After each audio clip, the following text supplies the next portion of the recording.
Well, folks, here we are. Another season recap video where, unfortunately, once again, in the God, how long have I been doing videos now on this channel? I think since the 21-22 season when I really started getting into it. But once again, the Devils aren't competing for that big silver trophy right there, known as the Stanley Cup. Welcome back to the channel, everyone. My name is Trevor. As I adjust my camera here, there we go. As I will be doing my best for you fine people today to recap the 2025-2026 season of New Jersey Devils hockey. And again, I think it's been since the 21-22 season I've been doing videos. Consistently, started ramping it up in terms of content I put out. And once again, just another season that goes by the wayside. So, I'm going to do my best. I got 15 pages worth of notes. I really went deep with this one, as I try to usually do for the season recap video. So, been putting stuff together ever since the season ended last week. We had the announcement of Sonny Mehta becoming the new Devils general manager. Again, I didn't think that would happen this quickly. I thought it'd take a little more time, so at least, I could put a nice video together. But nope, his introductory press conference was yesterday at the time of filming this. So I had to get his quotes in there, my thoughts, all the stats. I got a lot of good stats. But, it was a topsy-turvy season for this team. Once again, they start off great. 8-game win streak. First place in the Eastern Conference on November the 1st. Coming off beating the Colorado Avalanche at home in overtime. Jack Hughes. And then you could start to see the cracks. Getting beat up by Colorado the very next game in the rematch, which I'm not surprised that it happened, but it definitely hurt. And then they announced 24 hours after that game, let's extend Jacob Markstrom. Ooh, after he gave up, I think, 7-8 goals the night before. The road trip out west, that was just a failure, and then they come home. Yeah, they still won a couple games. Went back on the road again. The game against Chicago in overtime, Simon Nemec had a hat trick that game. And then the very next day, the Jack Hughes incident. Me, personally, I mark that game in Colorado where they lost where they got scored on, I think 7 or 8 times as the turning point. If you want to argue the Jack Hughes incident in Chicago, I don't blame you, as that would be the turning point of the season. All because, excuse me, Jack cut his pinky on some broken glass. He's out for 6 to 8 weeks.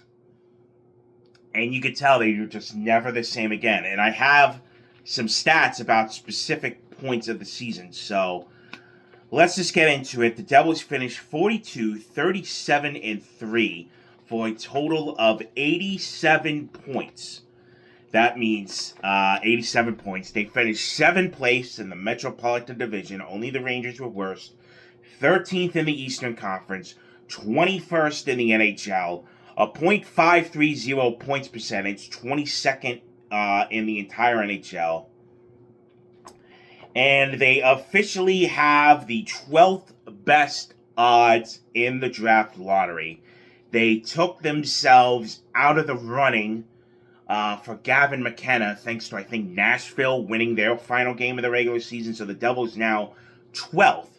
And with accordance to the new draft lottery rules, you can only move up 10 total spots. So if by any reason the Devils somehow win the lottery with their very crappy odds, the best the Devils can do is 2nd overall in this year's draft. The draft lottery will be taking place on May 5th, so we'll see what draft pick the Devils have. They're probably staying where they are. Yeah, let's get over the basic numbers. So goals for the Devils scored 226 goals this season, 26th in the NHL. Goals against 253. That is the 12th most by any team in the NHL this year. Goals for per game, 2.76, 28th overall. So they had trouble putting the puck in the net. We'll get into it. Goals against per game, 3.09, 15th most allowed.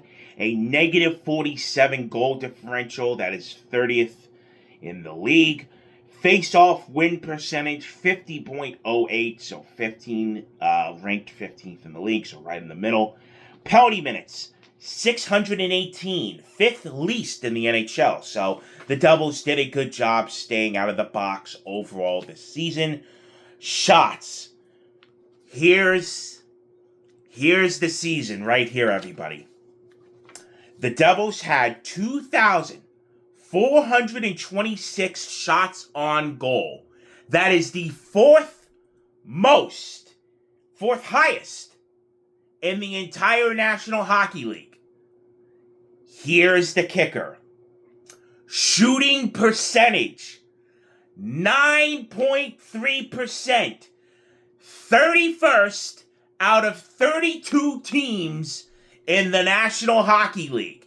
So despite the Devils shooting the puck fourth highest in the entire NHL, the shooting percentage where the puck actually goes into the net, 9.3%, second to dead last in the NHL. That is your season right there in a nutshell. Power play percentage, 22%, 13th ranked in the NHL. There'd be sometimes that power play was horrendous. It doesn't even look like they're trying out there. They need a new strategy for that. Might even fire coaches. We'll see what happens. Penalty kill percentage, 79.3, 17th ranked. Not bad. About average. Shots per games played, 29.6. Fifth most in the NHL. Again, going back to the shots, but not exactly putting them in the net. Shots against per game played, 27.4, 12th least. Not bad. And they had 2 shutouts this year. Tied for 7th least in the entire NHL. So those are your basic stats. Again, the shots and the shooting percentage, that's your outlier right there. They could shoot the puck, but it actually hitting the target and going in the net, that's where they struggled. What do I want to do next? Yeah, we can do this. So let's go over the Devils themselves. Let us start at the top. Jack Hughes, he had the most points. I'm going to go by points here. 77 points for Jack Hughes. 27 goals, 50 assists, despite only playing 61 games. This team lives and dies by Jack Hughes on the ice. If he's out there, you know he's a game changer. He showed what he could do at the Olympics. He really had his coming out party in Milan at the Olympics. Gold medal winning goal aside. He played really well over there. And the fact he nearly scored 30 goals despite missing the amount of time he did, that just shows you, man, if only this guy could stay healthy for a season. And I remember saying that in the season preview video. It lives and dies with Jack Hughes being healthy. And unfortunately, the people that say that he's an injury-prone guy, they're 100% right. Again, he still hasn't played a full 82-game season in his career, and he's nearing 10 years now in the NHL. It's crazy to think that. So, I guess they gotta expect Jack Hughes is going to be out at some point every season. It just depends on length and how bad it is. Jesper Bratt, 71 points in 82 games played, 22 goals, 49 assists. Bratt is really frustrating to me. Like, yeah, I saw he put up another 70-point season. I think that's 5 in a row for him now. But there'll be some points like Brat would be on a breakaway. Here he goes. Oh, he misses the net. Oh, he misses that scoring chance. But then he'll do this and that and shootouts. I think he was perfect in the shootout this year. It's just the lack of consistency from him. So that's, I mean, him and Jack work great together. You could clearly see it for some of the goals goals and assists they combined for. But really, Pratt is just so hit or miss with me. I don't know. Some games he'll look great. Some games he won't. Frustrating. Nico Hischier, 28 goals, 38 assists, 66 points. Seeing a lot of talk about Nico Hischier, and we'll get to his status later on. I really don't know about Nico. We'll get into it more when we get there. But the captain, you would kind of want a little bit more. But again, it just shows nobody on this team scored 30 goals at all this year. It was just a bad year overall. Do you take it as a down year, or do you take it as, is this what this core really is, which is something I've touched upon multiple times this year? Do these group of guys actually have it? Nico Hischier leading the team with goals officially, with 28 of them. Timo Meier, 24 goals, 20 assists, 44 points. That's not going to cut it when you're paying a guy $9 million. Or nearly $9 million. Whatever it is. I'm sorry. You cannot have that. It sucks. It really does. Because I love Timo. I really do. But he's just... the non-consistent factor, only shows up for stretches of games and then he'll go blank. And then you paid him all this money and he hasn't lived up to the contract at all. So, really tough and unfortunate there. Connor Brown next up. I thought he had a great season. 43 points for him, 18 goals, 25 assists. I think I mentioned this. I was at a pregame Q&A, the last game of the last home game with Ken Danico, and he brought up that Connor Brown has been his favorite player this year, watching him. And I agree. Brown has been really, really good for this team. So hopefully he can improve, take even another step, or he's just perfect in the role he is. Dawson Mercer next. All this guy is your Iron Man player, really. He is now... yeah, he officially passed Travis Zajac for the longest Iron Man streak in team history. But really, 20 goals, 22 assists. You would want this guy to take the next step as he's entering his... I believe he's a RFA. No? Oh, next season he is. Okay, right. Next season his contract's up. All right, I'm just looking over my notes here. I'm sorry. So, have we seen all from Dawson Mercer? I mean, you look back at that 22-23 season where he just went off. You thought, okay, he could really take the next step, but he's really fizzled out. And all he is now is just a body you can rely on every night. Is that someone Sonny looks at and maybe tries to flip during the offseason? We'll see. You got to do something. The overarching... You got to try and do something this offseason, but we're going to get how that will be a struggle later on. Dougie Hamilton, 39 points, in 77 games, 12 goals, 27 assists. We know what happened mid-season in January where the Devils benched him for a game. Tried to get him to be traded last summer in the offseason, but he waived that thanks to his lovely no-trade clause he has on his contract. So, we'll see what happens this summer. Do they try to do it again? Is the fence, is the bridge still burnt? We'll see what this summer brings for Dougie Hamilton. Has he played his last game in a Devils uniform? Luke Hughes. Oh boy, Luke. So a tough season for Luke, man, really. It started before the season with the contract stuff. And then it was just, man, I feel bad for the kid. I really do. You could definitely tell he's going through it. The fan base is not happy with Luke. It's more like he's looking like... There's a running joke with some people.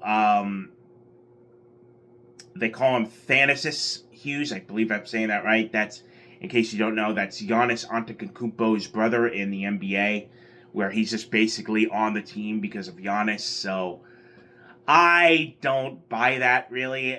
Luke is going to be 23 in September.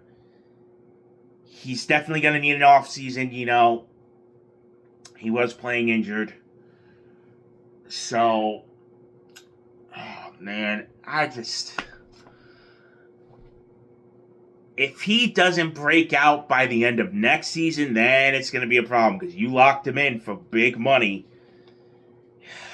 And just the mental lapses he'll have sometime. I go back to that Carolina game in January where he scored 2 goals on his own net because he just skates around the goalie in front of his own net.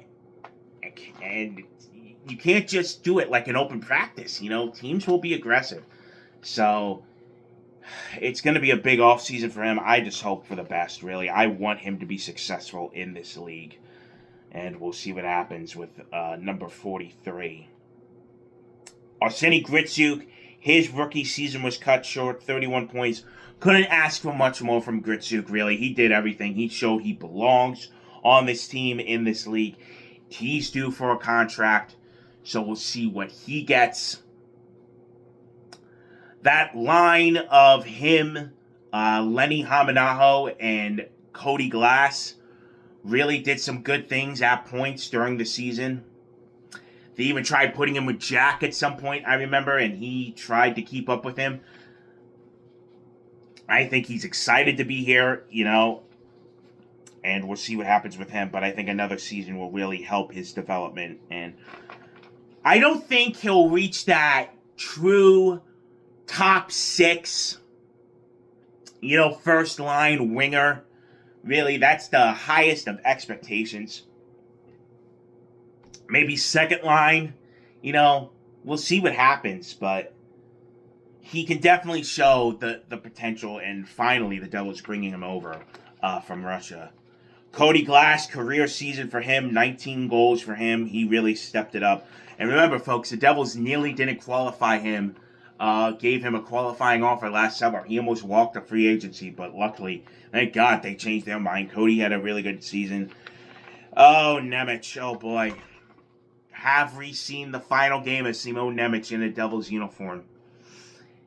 It'll be a tough pill to swallow, but teams will look at him and say that's a second overall pick. And if I could spark him, I'll be the hero. Nemec just hasn't taken that leap, unfortunately, and he gets beat a lot too on the defensive end.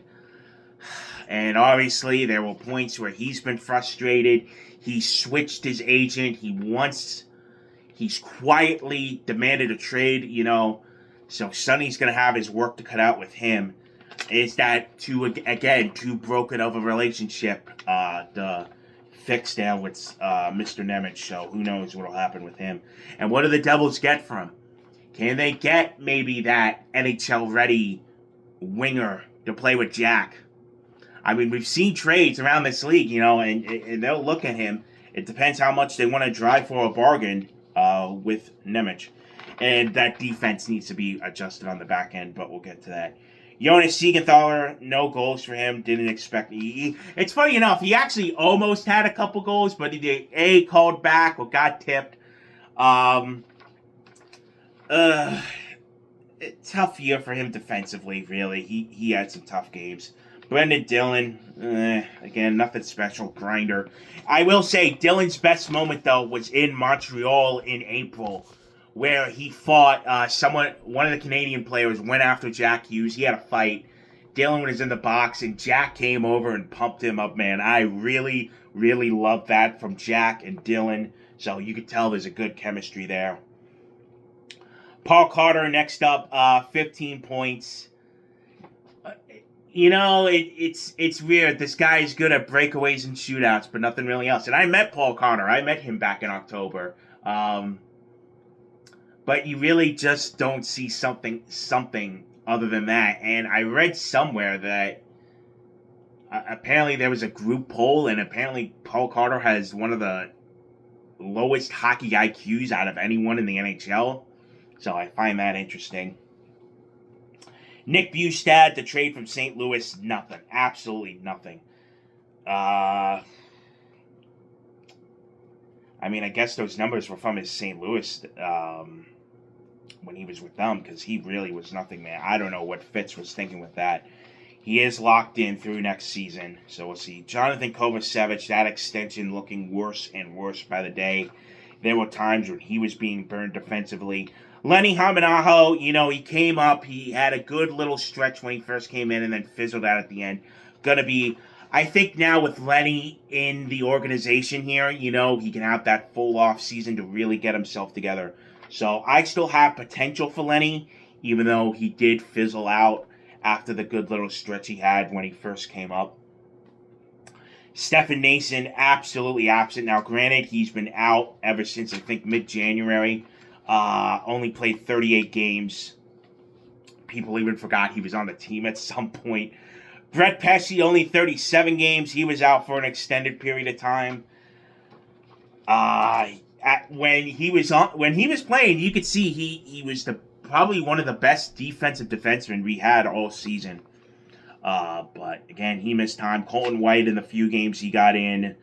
Maxim Teskleplov, the guy we got from the Islanders. Dennis Cholorisky, please get rid of him. Brian Halone, the couple games he got caught up from Utica, I would really, really love. He did get his first NHL goal, so I'm happy for him about that.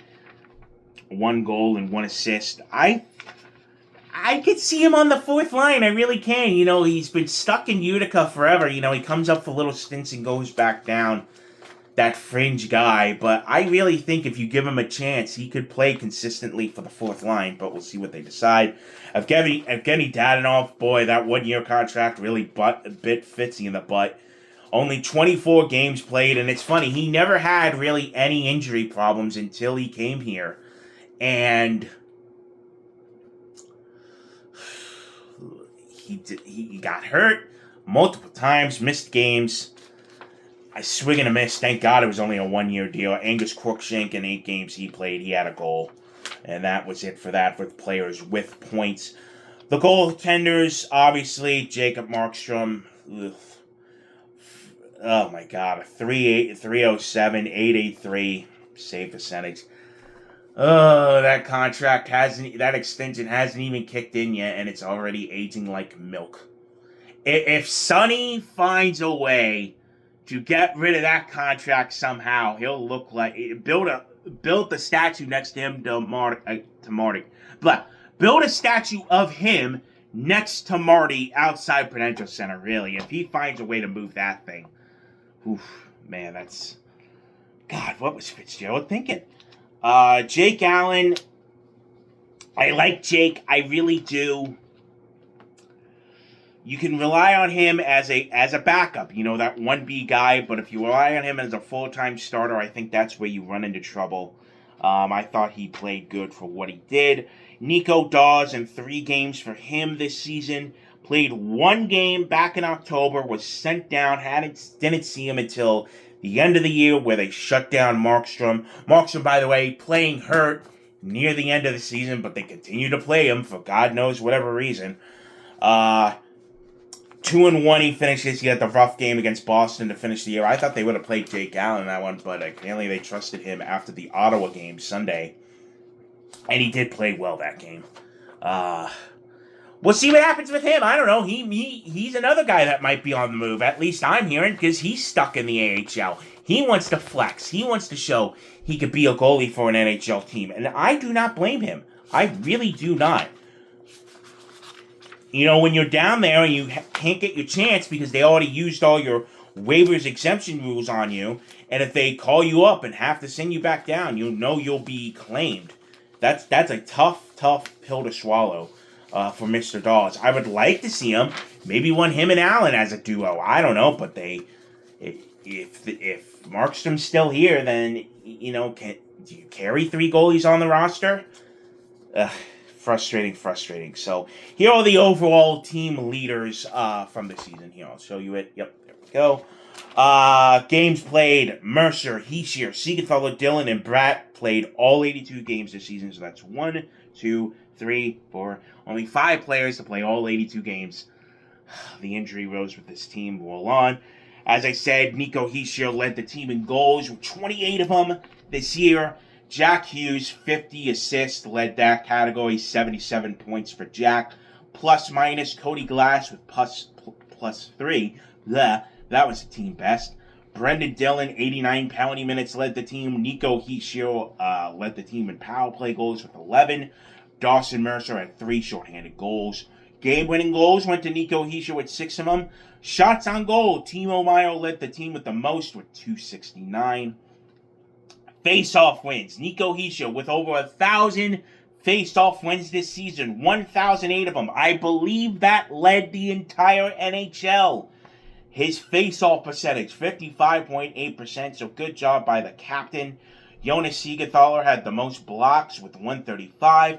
Hits to Brendan Dillon with 202. Time on ice, Nico Heishier led that category, 1,698, 46 seconds total of time on ice. The average time on ice leader, that went to Luke Hughes with 23:01. Jacob Markstrom, 23 wins, leading the goaltender department. Him and Allen had a shutout respectively. As I said, only 2 shutouts total the whole season. Save percentage, Nico Dawes led, and goals against average as well, but technically he only played 3 games, so thin sample size. So, remember at the beginning of the video, I brought up the, how they did at each point of the season, and the numbers reflect that. These are from our fine friends at the MSG Network. So the first 8 games, as I said, 8-1. They had an 8-game win streak. They only lost their first game of the season to Carolina and then won the rest of October. They were scoring 3.9 goals a game in that time, only giving up 2.4. The power play was at 30.8%. The penalty kill, 93.5%. Goalie save percentage of a .909. They were one of the best teams in the NHL in October. And then the next 48 games, 26-2. They were only scoring 2.3 goals a game. They were giving up 3.2. Power play went down to 18.6. The penalty kill at 75%. The goal save percentage was below .900. They fell off a cliff and hard. And I know they weren't going to keep up that pace that they had at the beginning. But to just fall off a cliff like that, again, another season where it just falls off a fucking cliff, that is the most frustrating part. And that was through the Olympic break. We come back from the Olympics, and things actually started to take a turn. 14-10-1 in their last 25 games. 3.3 goals a game. 3.1 goals against. Power play was at a 24% clip. Penalty kill was up to 80% and .890 goalie save percentage. They were at times barely able to score a goal a game. They were struggling. They couldn't buy a goal if they wanted to. It was so frustrating. One of the reasons why they struggled was that stretch right there where they could barely effing score. We know about the 9-0 loss to the Islanders.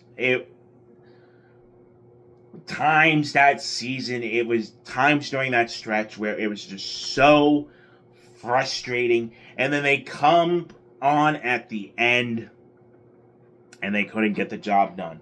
Last season, they finished 42-33-7. This season, 42-37-3. I mean, right there. Goals per game, 2.9. Goals per game this season, 2.8. 2.9 was last season. Goals against per game, 2.7 last season. This season, 3.1. So that went up a little bit. Power play was way down, 28.2% last year, 22% they finished this year. Penalty kill, 82.7 last season. This season, 79.3, so a slight downtick. And the goalie save percentage was obviously down this year. So, the key categories of where they struggled show why they aren't competing for the Stanley Cup right now. And folks, excuse me. Oh man, I got the hiccups. Bad timing when you're filming something. Shoot. One of the main reasons why the Devils struggled this season is how they played against their own division. Folks, the New Jersey Devils finished 7-17-2 against the Metropolitan Division this year. Their own division, all right? 7-17-2. They only got 16 out of 52 points against the Metro Division this year. That's why they're not in the playoffs. You look at what they did against the rest of the league. 13-10-1 again in the Atlantic, not bad. The Central Division, that was their best division. They went 12-4 against the Central, including sweeping 5 teams in that division. The Pacific Division, 10-6. And you look at that Metro Division. They went 0-4 against the Hurricanes. I brought it up multiple times, but they absolutely own us. 2-1 against the Rangers. Didn't see them until March. They were out of it at that point. Islanders, 0-3-1 against the Islanders. Pittsburgh, 1-3 against them. The only win against them was in a shootout. Capitals, 2-1-1. Again, only win against them was in a shootout. The rest they had the win in April, excuse me. Flyers, 0-3-0 against the Flyers. Philly, man. Watch out for them these playoffs, by the way. They're off to a great start against Pittsburgh. Columbus, they go 2-2 against. It is very, very frustrating. Again, it's not the reason, but it's a reason. You gotta beat the teams you play the most against to have a success and a chance to win it, to make the playoffs, especially in this playoff format. That's what sucks. Them failing to beat the teams they need to beat. Again, I bring up what Ken Danico said when I was in the pregame Q&A with him. He said you have to be able to be ready to play these teams. The Devils clearly struggled against that. The fans know it. They know it as broadcasters and the rest of the media. It was frustrating. They understand that. But the team has to learn how to play these games and be ready for them. And you know what? The season was tough in general, not to make any excuses again, but with the condensed schedule, that's the word I was waiting for, playing so many games before the Olympic break and then having off and then having to finish the season. The Devils had it. I remember that stretch in April. They were playing 3 games in 4 days twice to end their season. It was a lot, so hopefully next season with a more spread out schedule, things will be better, but again, not to make excuses. Let's look ahead to the draft, all right? So the Devils will have their first, second, a fourth from Winnipeg. That was the Colin Miller trade a couple years ago. A fifth and a sixth, all right? So that's 1, 2, 3, 4, 5 draft picks this season. No third rounder. That was the Andre Palat trade. No own fourth rounder. That was the Jonathan Kovacevic trade. And they will not have a 7th rounder in this year's draft from the Daniel Sprong trade. Heading into next season, all right? So beginning July 1st, the Devils will have $15,875,000 worth of cap space. Of note, beginning the 1st of July, Nico Hischier can be signed to an extension. Nico is heading into the last year of his deal this upcoming season. A lot of stuff surrounding it. I'll get to what Nico said at exit interview days, but again, that's what I brought up from earlier. The national media is trying to be pushed as Nico for trade bait.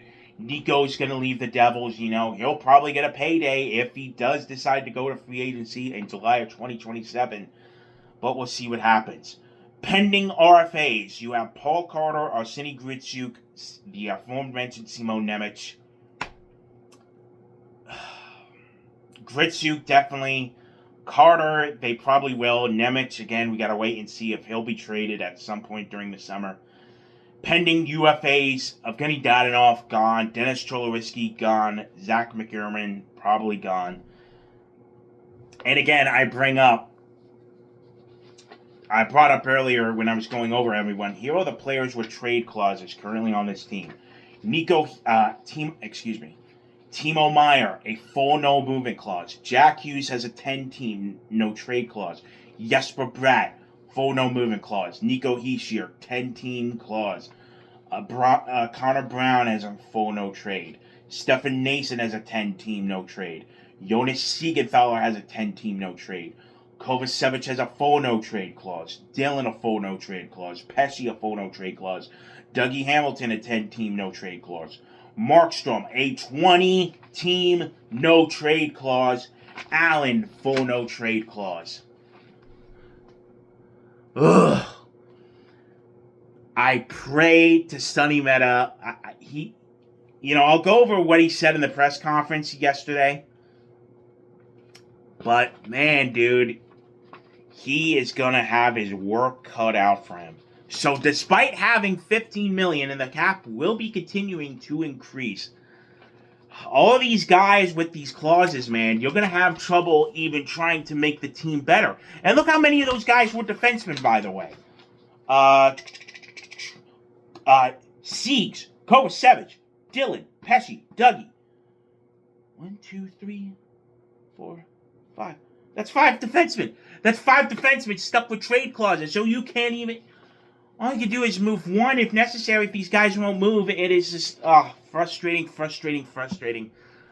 I trust Sonny again, and I will get to him, but he's going to have his work cut out for him. Let's get into the exit interview, starting with Jacob Markstrom. He will not go to the Worlds Tournament as he continues to recover. My priority is the New Jersey Devils. He had MRI imaging done and said he does not require any procedure, expected to have a full summer to prepare for next season. I feel like we need a big off season for everyone, and myself. I got to lead the way, and we got to come in with a chip on our shoulder, pissed off. It's a humbling moment to stand here right now when there are still games going on. I'll read all these, and words definitely only mean so much at this point, and I understand that, So, if you're saying you're pissed off, the team's pissed off, I'll get to what they said in the presser yesterday. You gotta show it. You gotta come out next season and show it. So again, words can only say so much. Stefan Noesen had a cyst in his back, in the back of his knee that was getting progressively worse, so the decision was to have it removed instead of constantly trying to drain it. Expected to make a full recovery for September. Simon Nemec without a contract for next season. He will not go to the Worlds Tournament. He says he wants to stay with the Devils. He's an RFA, but at the time, exit interviews, no GM yet. There haven't been any talks. I've heard differently with Nemec from my inside sources. I don't know. He apparently wants a big, fat contract for for doing not much yet in his career, so we'll see. Jesper Bratt has yet to decide if he will go to Worlds or not, says he's undecided at the moment. Nico Hischier, Timo Meier, and Jonas Siegenthaler will all be heading to the Worlds IIHF Worlds Tournament. And the homeland, the tournament is taking place in Switzerland this year, so congrats to them. Hopefully they represent their home country well. And don't get injured. Dougie Hamilton refused to speak to the media during exit interviews. That's now twice now Dougie Hamilton has refused to speak to the media this season. I get why, but dude, you gotta answer questions at some point, man. Brett Pesce was not available for personal reasons unrelated to his injuries. I think his wife or one of his family members was having a baby, so I think that's why he wasn't there. So congrats to the Pesce family. Timo Meier spoke next. We all know this year didn't go as we wanted, especially with the team we have. Came up short, and it's on us to kind of analyze this. and then come back stronger next year because you don't want to be in the position where your season ends at this time already. Connor Brown, I think when you kind of zoom out and look at our season as a whole and you look at it analytically, we obviously didn't respond very well when guys were kind of going down, and that stretch of hockey was the nail in the coffin. I agree. Luke Hughes is already back home. He spoke to Sheldon Keefe post-surgery, should be ready by training camp. The captain, Nico Hischier, was next. We're not getting younger. We're all super competitive, and nobody likes where we're at finishing the season short. I also know how competitive we are, and we're all going to be a bit pissed off or disappointed, and I know we don't want this again to happen. Ultimate goal for me is winning a Stanley Cup in New Jersey. I love it in New Jersey, and obviously I think when we see who's coming in, and I'm sure we'll talk with each other, and we'll go from there. That's obviously the GM contract extension talk. Jack Hughes, the last to speak. Obviously, pretty bad season as an organization, as a team. So frustrating where we are for a reason. So we got to come back better this summer and come back and be ready to rock for next year. We're at the point now where this is an extremely disappointing season, and guys that are going to be here next year should be upset with how the year went and should be excited for a chance to come back here next year and hopefully be a good hockey team. This is definitely not the expectation of the standard that we wanted to set. We need to raise the bar way higher and start taking strides as an organization. I agree, but again, it's words at this point. Actions speak louder than words. From the Sonny Meta presser on introductory press conference yesterday, which I was at, by the way. Shout out the Devils inviting me out as one of their... they had an open spot. I got a call, and I'm like, sure, I'll go attend. So put the photo in now. There you go. Very nice to attend there. Getting to act like a member of the media and press for a day, for an hour. So that was fun. Meta, NJ native from Wyckoff? Yeah, New Jersey and their funky town names. Obviously up north. Family grew up Devils fans, attended Game 7 of the 2003 Cup Finals, brought the Stanley Cup to New Jersey the 2 times he won it with Florida the last 2 years. I've heard and read and felt the support from Devils fans. As many of you know, I've been with you for 40 years. It's not an exaggeration when I tell you this is my dream job, so he really wanted to come here. I want to make smart, educated, and objective decisions, and I want to do it over and over again. I'm extremely optimistic about this team. We have a lot of talented players, and I really believe that these talented players are about to hit an inflection point and get over that hurdle. As for the short term going forward, there's going to be a period of assessment on all players, coaches, and staff. No decisions are made on anything pertaining to that. And when I brought up the initial breaking news, I thought, okay, who are they going to hire as a new president of hockey ops? It doesn't look like they are. I guess at this point, it looks like they're giving him full power to do whatever they want. Now, obviously, he doesn't have the title of president of hockey ops at this point. Maybe that changes at some point throughout the summer. We will see. And then finally, David Blitzer spoke. He was also there. He started off saying, first off, I'd like to acknowledge how disappointing this past season was. No one's happy, to be clear. The team is not happy. Ownership is not happy. And, of course, our fans are not happy. I'd like to acknowledge our fans. I'd like to thank them for their patience. Blah, blah, blah, blah. 3 playoff appearances since 2012. I'm sorry. Yeah, we're a little fed up at this point. I'm sitting there. Obviously, I have to act professional because I'm in the presence of media and everyone there. But I rolled my eyes at that one in my head. I'm just like, ugh, all right, we get it. I assure you that we are doing everything. We can bring a cup back, to bring this club back to what you all expect from us. Our expectations are to be a perennial playoff team and to be competing for a Stanley Cup. Blah, blah, blah. Yep, we understand that. He did bring this up, though. Someone asked, with the rising salary cap and projections they have for the next couple years, what are the Devils going to do? Are they going to let Sonny have control? And that's what David Blitzer said. He said the Devils intend to spend to the salary cap every year. So, obviously, you don't want to go out spending willy-nilly. It has to be smart. But at least Sonny knows he has the backing of ownership to do what he can to make the team better. So, we will see what happens. That will do it. It's been a season. It really has. Again, I am no longer a season ticket holder, so that part of my life is over. As I brought it up in the final post-game reaction I did, it was an honor, it was a pleasure getting to experience things I never thought I'd dream of. Heck, even going yesterday, them inviting me back, I'm very grateful for that as well. I trust Sonny. I really do. But he's got a lot of work to do cleaning up the mess that Tom Fitzgerald left behind. Again, you look back at that 22-23 season, beating the Rangers in 7 games. The team was there. It really was. And then it just hasn't been the same since. Their best season in franchise history at that point, and they haven't gotten back to that at all. So it's going to be really, really interesting to see what Sonny can do. I trust him. I really do. And he's a fan as well, so he understands what we go through as fans. Now, obviously, a professional and business side of the thing have to apply to it. But this guy helped the Florida Panthers to become what they became. And he worked for the Devils, previously employed by the team. It's going to be tough.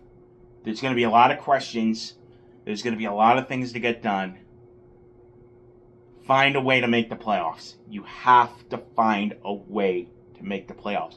If next season starts to go south early, Sheldon Keefe, even if he's still around, he's probably going to be fired.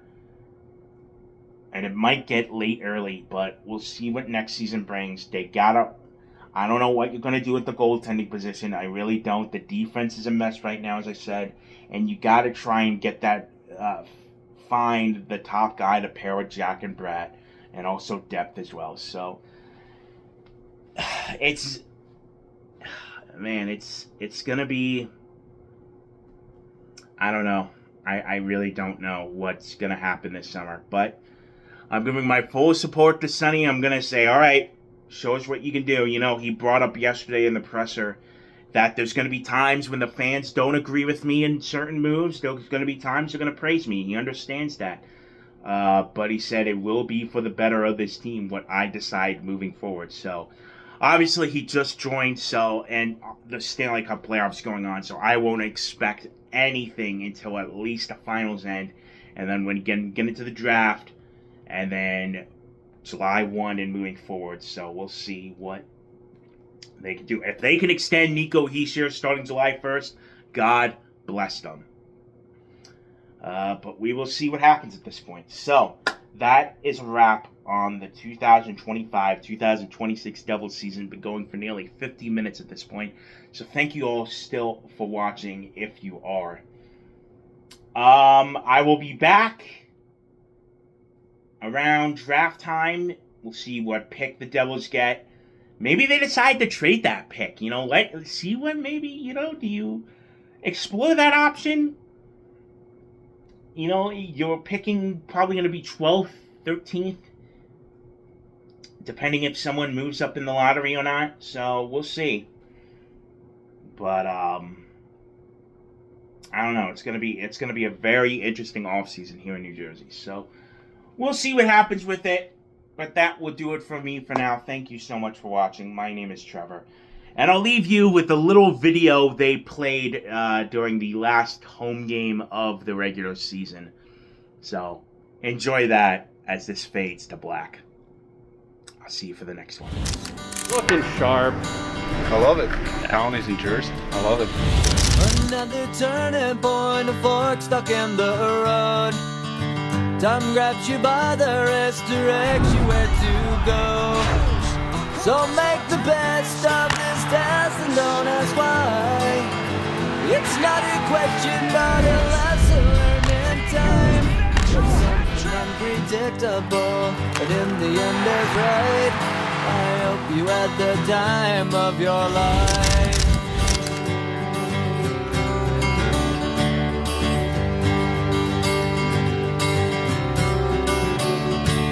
It's something unpredictable, but in the end is right. I hope you have the time of your life.